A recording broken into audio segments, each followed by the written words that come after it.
मुख्यमंत्री भूपेश बघेल कल अंबिकापुर के दौरा में बहुत से विकास कार्य के लोकार्पण करीन और ये बेरा में हितग्राही मन ला प्रमाण पत्र और नियुक्ति पत्र घलो दिन। मुख्यमंत्री यह बताइन कि 193 हितग्राही मन ला वन अधिकार पट्टा देगी से वहीं विशेष पिछड़ी जनजाति के 100 ले ज्यादा युवा मन ला सहायक शिक्षक के पद पर नियुक्ति पत्र देगी से संग संग बेरोजगारी भत्ता के 50 हितग्राही मन ला प्रशिक्षण के बाद नियुक्ति प्रमाण पत्र देगी से। यहाँ फॉरेस्ट राइट एक पट्टा भी दिया गया है जिसमें अनुसूचित जाति के पिछड़े वर्ग के लोग भी इसमें शामिल थे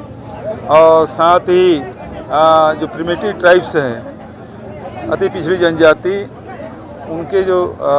पात्र हितग्राही थे उसको भी चयन पत्र दिया गया और सरकार ने निर्णय लिया था कि इन्हें सीधी भर्ती की जाएगी। तो वो जिनके नियुक्ति पत्र जिनका सिलेक्शन हुआ था उसको नियुक्ति पत्र दिया गया और उसी प्रकार से किसानों को किसान क्रेडिट कार्ड है तो और जो हमारे बेरोजगारी भत्ता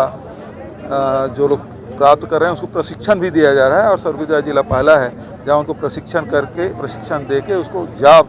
दिया गया है। मुख्यमंत्री बताएं कि 100 किसान मन ला सहकारी बैंक के एटीएम कार्ड और किसान क्रेडिट कार्ड देगे है। वहीं आत्मानंद इंग्लिश मीडियम स्कूल के 40 कर्मचारी मन ला घलो नियुक्ति पत्र देके संगे संग 50 हितग्राही मन ला आयुष्मान स्वास्थ्य कार्ड प्रदान करेगी से। ब्यूरो रिपोर्ट उत्तलंघा न्यूज।